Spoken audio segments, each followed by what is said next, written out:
Welcome to episode 12 of the Let's Get Down to Business podcast. I'm your host today, Charlotte Newman, and today I want to chat to you about the next two of our 12 vital ingredients, which are ensuring you identify the correct roles for you as a business owner, including our 5 Ds of management. So to help with this topic, I'm joined today by Emma White, partner at A4G. Hi Emma, how are you? I'm good, thank you. Thanks for having me. I'm very excited to have you today. So to kick us off then, in what I guess could be said is an interesting take on things, we've often measured a business's journey against Maslow's hierarchy of needs. So for those who are not really familiar with this, can you just give us a brief overview, Emma, and how we could then adapt this into what it means for our business and its life cycle?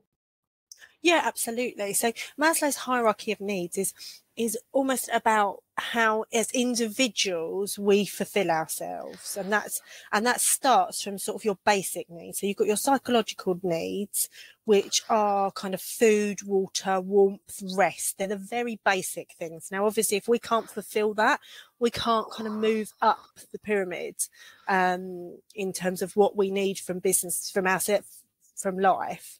Then you've got obviously the next thing on the list is that we tend to kind of crave is that security and safety need. And then it goes on that sort of the next level up is then belonging, love and friendship. So it's intimate relationships with friends and loved ones, and feeling that kind of need there. And then we move on to sort of esteem. So that's the feeling of prestige and feeling of accomplishment where we can be proud in ourselves. And then the final one is kind of self-actualization, where we're achieving kind of our full potential, or we're getting sort of everything we want out of life and we feel truly fulfilled. Now that can sound a little bit new agey, but actually when you consider that in terms of a business's life cycle, obviously at the very basic level, you're talking about keeping the lights on, really, aren't you? You start a business, you work really hard to keep the lights on, and just work really hard until you're at a point that you earn enough money to fulfill that need for yourself. You can pay your bills, and then you're looking for the safety need above that. So you'd be looking for secure contracts, long-term relationships with customers or suppliers to just develop that. And what you're trying to do is take the people that work for you and the business on this journey, and then when you're trying to find belonging, that's where you're really trying to establish yourself in your industry, and the business wants to be respected for the work that it does, and that's the same with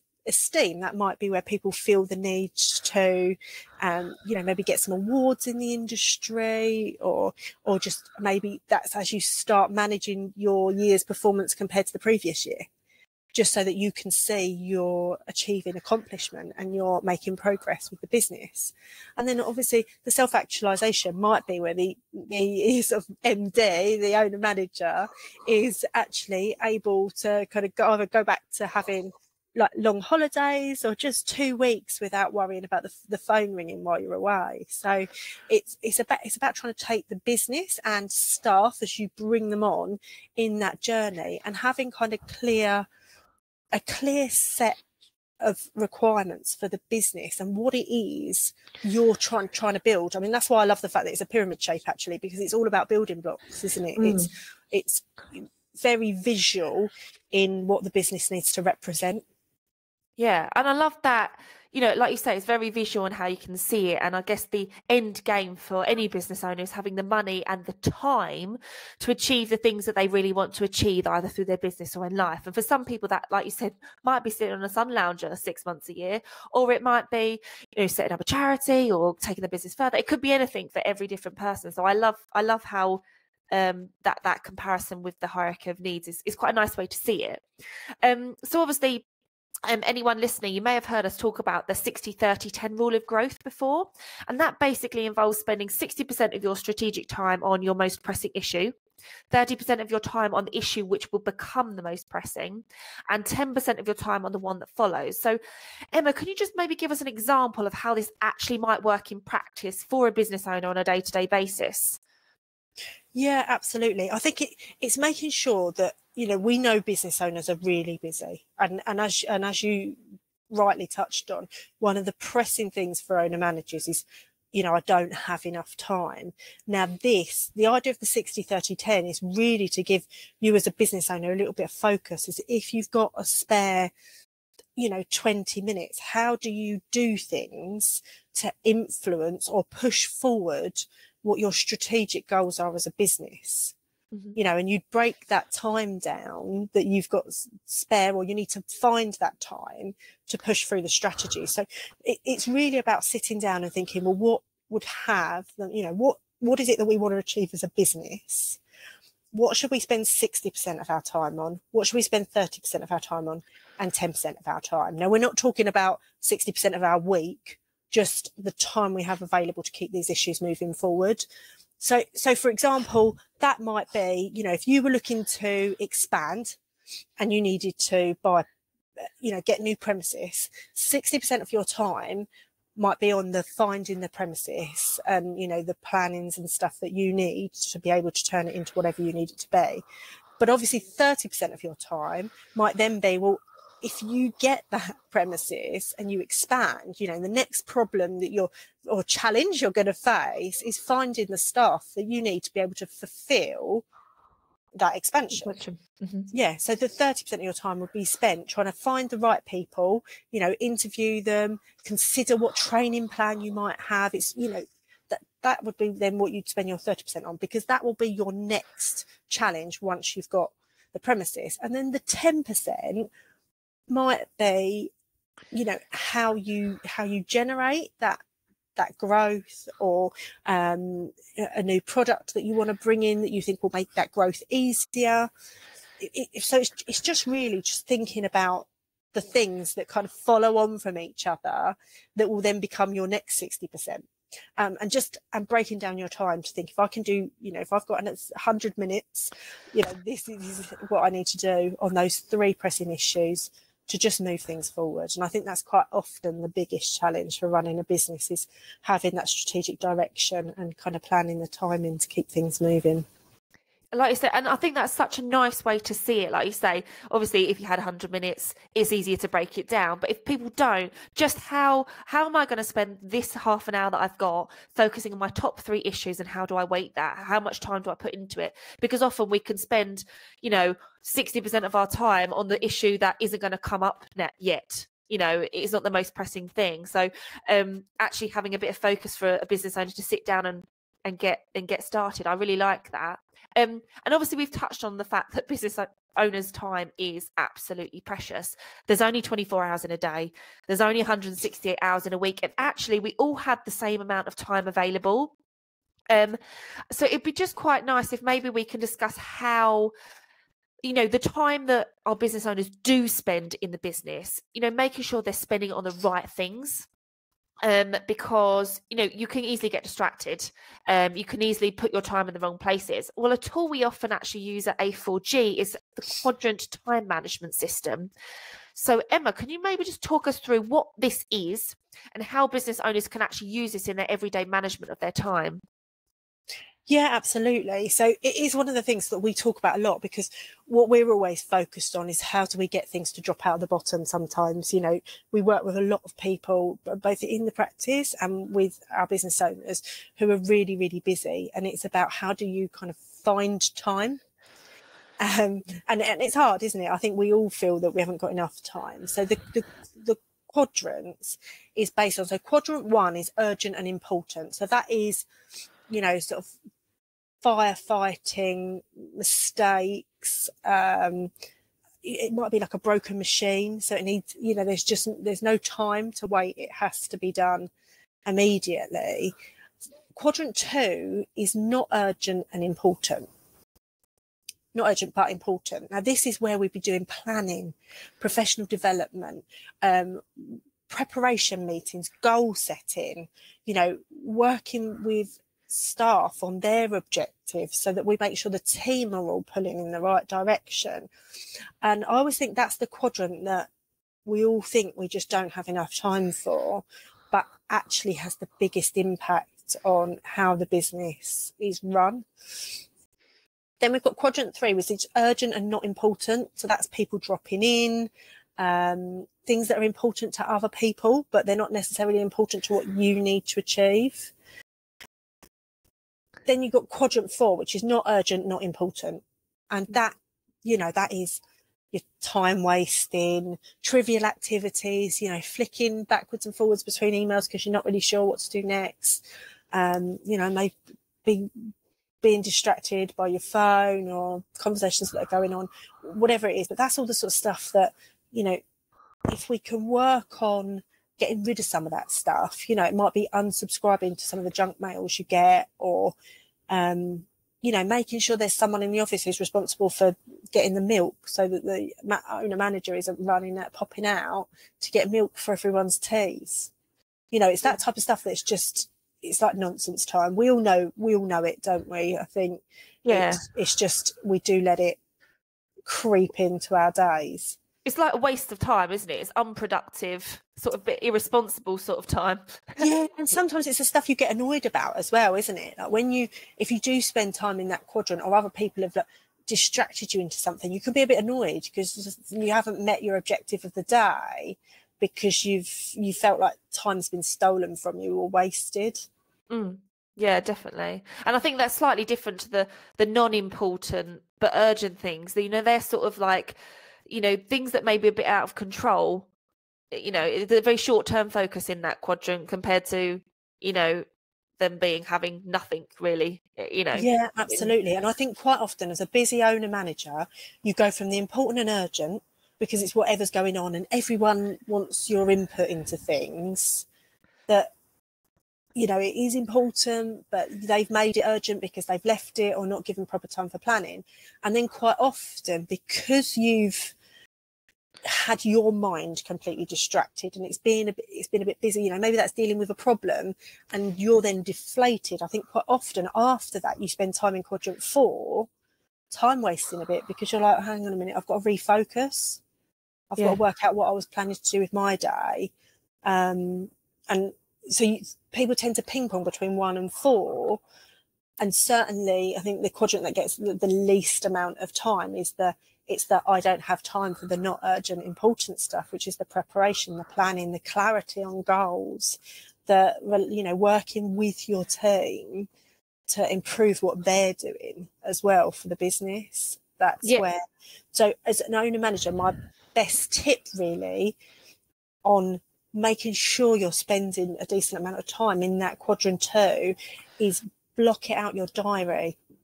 You know, have some rules within the workplace that, you know, certain times of the day or certain things will be blocked in your diary, and it is a no interruption point, because actually, although it's not urgent, it is highly important to the success of the business and the profitability of the business or the development of the team, which has an impact. So I think quite often we don't use our diary in the right way to really block out that key important time. Yeah, I like that. And I think, like you said, in quadrant 2, it's all about the vision, the strategic thinking, and then we can actually apply our 60-30-10 rule to that block of time that you've put in your diary. So I think these all things sort of like, you know, they come together. And if we just go back to the important and urgent area, this is the one that you said that was crisis, deadline driven, the firefighting. You know, often this results in, you know, business owners being stressed. Burnout is massive if you stay in this quadrant for too long. Just constantly crisis managing. And I think it's actually a core complaint in my experience from clients, that they just spend all day firefighting issues and never find time for anything else. Probably sounds familiar, Emma. So like, what tools can be used? I mean, I don't know, like a to-do list or something, which we could just actually help owner managers deal with things on their terms rather than as they arise, so that they can stay out of quadrant 1 as much as possible. Yeah, absolutely. Well, I think sometimes it's having a plan, isn't it? It's absolutely about planning, certainly the day ahead. So, you know, so today I will plan for tomorrow, so that I will have 3 key things. You know, the 3 most important things that I need to get done tomorrow will be top of the list. And then there'll be some other stuff on there. And then also so on a Friday, I tend to look at my week ahead, and I know, so for the business, so for A4G, I'm in charge of like the head of cloud, and I know there's some strategic stuff I need to do there. Like there's some people I need to check in with. There's some projects that we're working on that I need to make sure that they're sort of they're going ahead and what percentage complete they are and what input they need from me. So there I will block out some time the week in advance to have those important discussions and meetings and review some of the processes.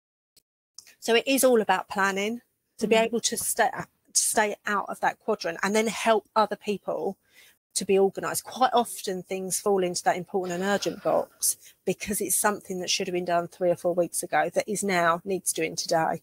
It's now become urgent. And so it's being able to teach your team about having a, sort of this plan to your day and week, and making sure they like eat the frogs that they need to eat so that they don't come and bite the owner manager later in the week.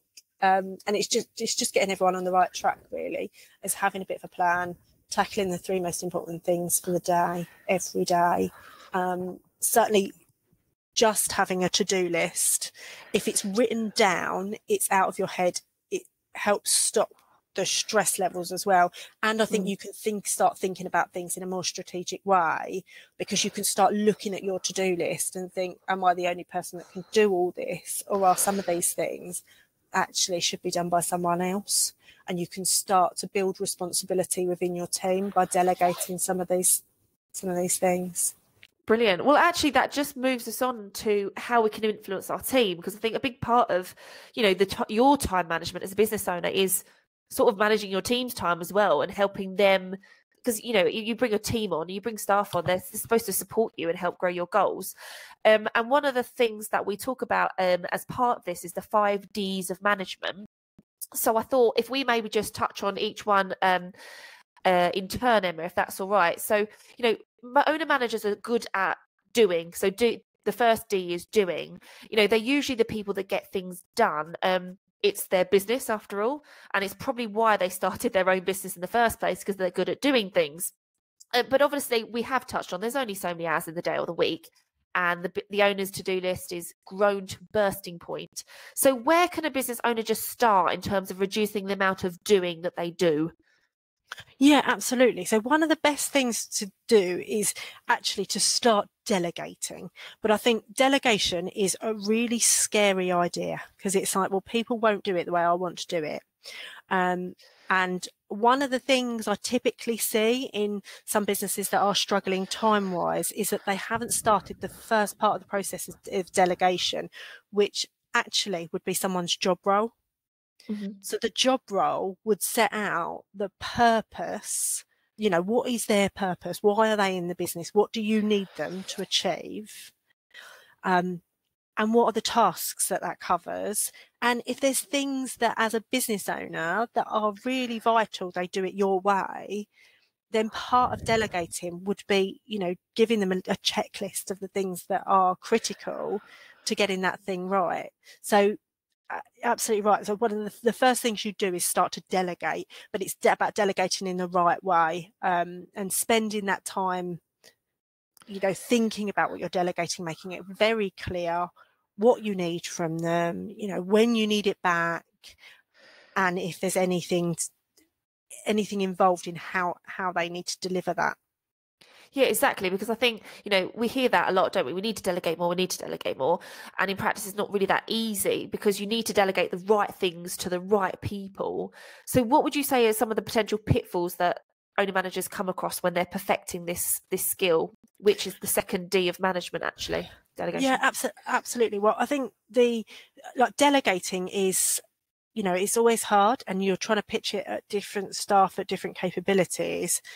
The biggest pitfall is actually it's abdication rather than delegation. It's like, you do that and I'm not going to worry, almost like not worry about the outcome, but you've got to worry about the outcome. Whereas delegating is really delegating the responsibility for a part of something, but actually having input in the process.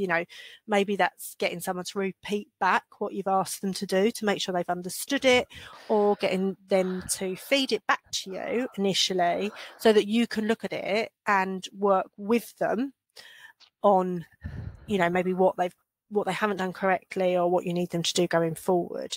So yeah, you kind of go from doing yourself to delegating.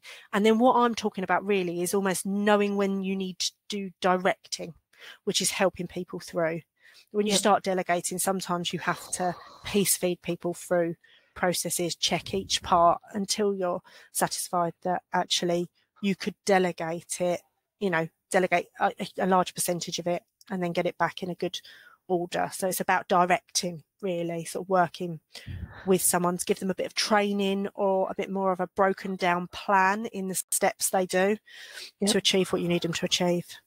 Well, I think that's that, you're right in terms of directing. We're talking about what you need to do when the person what you need to do when the person doing the job doesn't have the skills to do the whole thing themselves. If you delegate something, usually that person would have been trained or had the skills, and you can just give them the job and they're going to report back to you.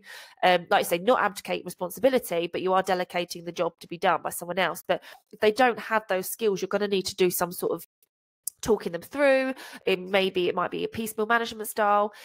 Could you maybe give us some practical examples of how we can hone our directing skills as a management style, which when practiced can actually be quite successful to businesses in terms of bringing their staff up, with their knowledge and training quite quickly? Yeah, absolutely. So, I mean, I'm a big believer in systems because I think that really helps people understand the steps they take. It's breaking down the tasks, but an initial chat through what you're expecting of them and get them to talk you through it so that they're starting to engage with what they're doing. That's always really helpful. And then booking in sort of the regular, if it's going to take them a week or 2 weeks, just booking in those regular check-ins just to make sure they're not, going wildly off path, to do that with them and just spending a little bit of time. I think that's quite often the hardest thing for a business owner is, you won't have the time to do directing.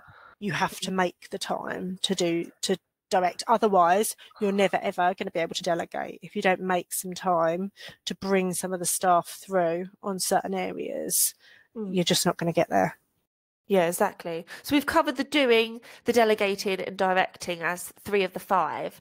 So the next one probably is demanding, which as a management tool is something more often than not, a fewer amount of people are comfortable with this than others. There's a fine balance between sort of gentle reminders and subtle encouragement to a full-on rant and rave about someone's behaviour.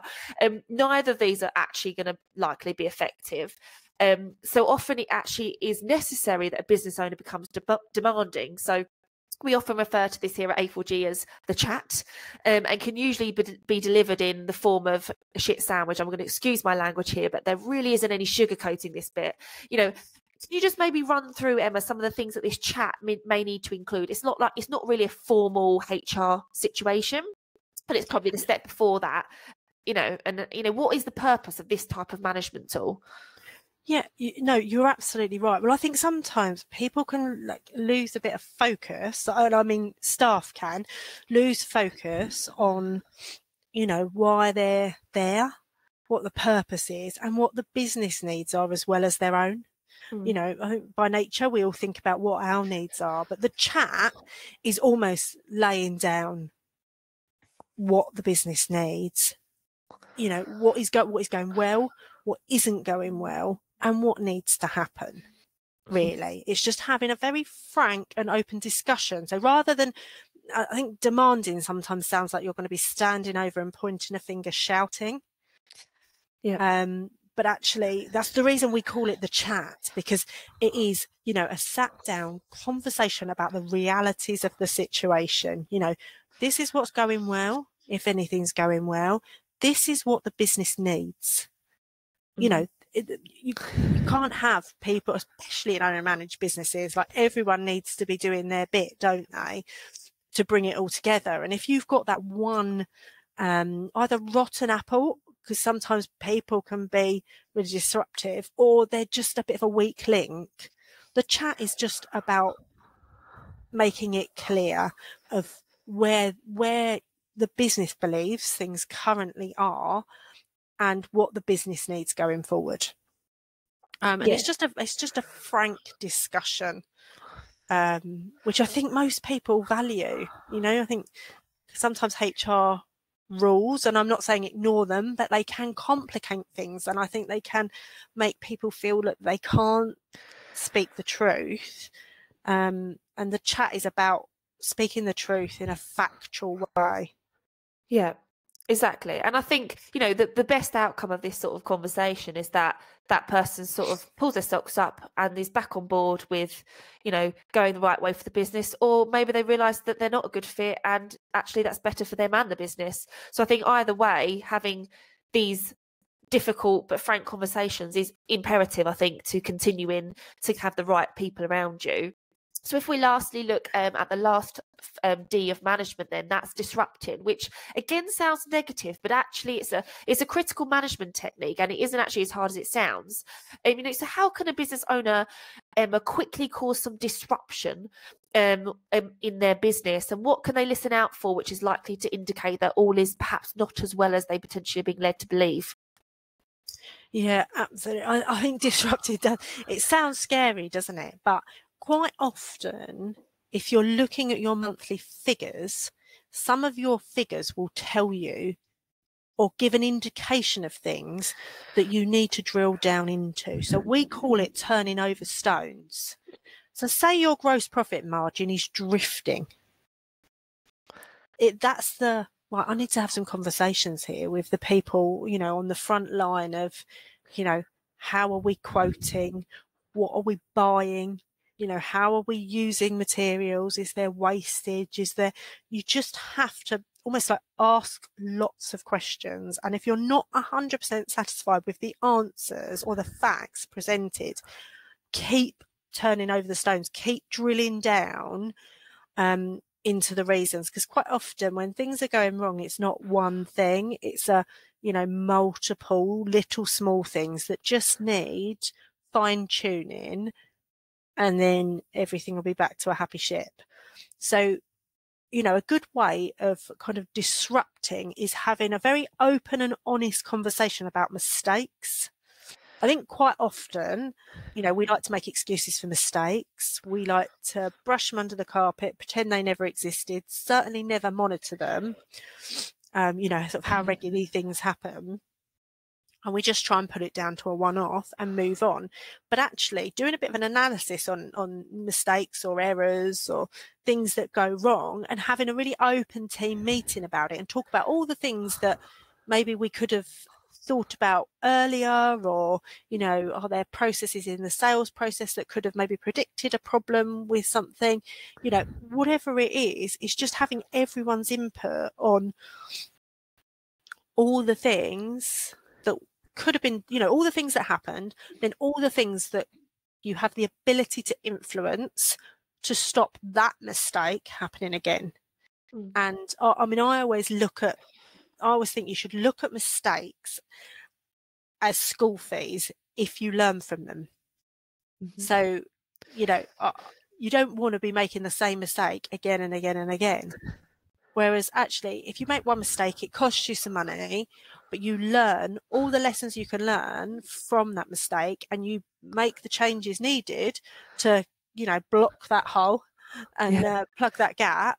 Then actually it's been a really useful exercise. You know, nothing's perfect, is it? And there's always room for learning and improvement, but it needs to involve a conversation about, you know, improving processes or procedures or whatever it is to just plug that gap. Otherwise it's a true loss, isn't it? Because you're going to lose that money again and again and again. Whereas that's how you disrupt, really, is just almost say, right, let's talk about what we're doing, you know, let's talk about these problems, let's have a really open, it's not a blame game, it's what can we do as a business or to stop those things. Yeah, exactly. And like you say, you know, as a manager, if you ask a direct question to one of your team members and you either get sort of, you know, an angry response or defensive response or a very evasive response, it's very quick for you to know that something needs to be, you know, something else is happening under the surface that you're not maybe getting the truth about. And I think it's just a bit of intuition, I think, here, making sure you ask the right questions, because I guarantee that whatever answer comes back, you'll either have a confidence in that answer or not. And then going from there. And I really like we call it black box meetings, don't we, Emma? You know, really figuring out what went wrong on mistakes and getting to the bottom of it and then dealing with it. So if just to summarize, then we've just covered the 5 Ds of management. We've got the doing, which is, you know, making sure you're doing less of the doing as a business owner, using those to-do lists that we talked about. You know, are you the only person that can do this job? You know, putting the right things at the top of your to-do list, that sort of thing. And then we're talking about delegating, making sure you're delegating the right things to the right people. We're then looking at directing, making sure that if the person who's doing the job doesn't have the skills, that you talk them through that how to do that, and you need to make time for that in order for you to be able to effectively delegate. Then we looked at demanding, which just is maybe having some of those frank and difficult discussions and getting people pulled back into the goals and strategic plan for the business.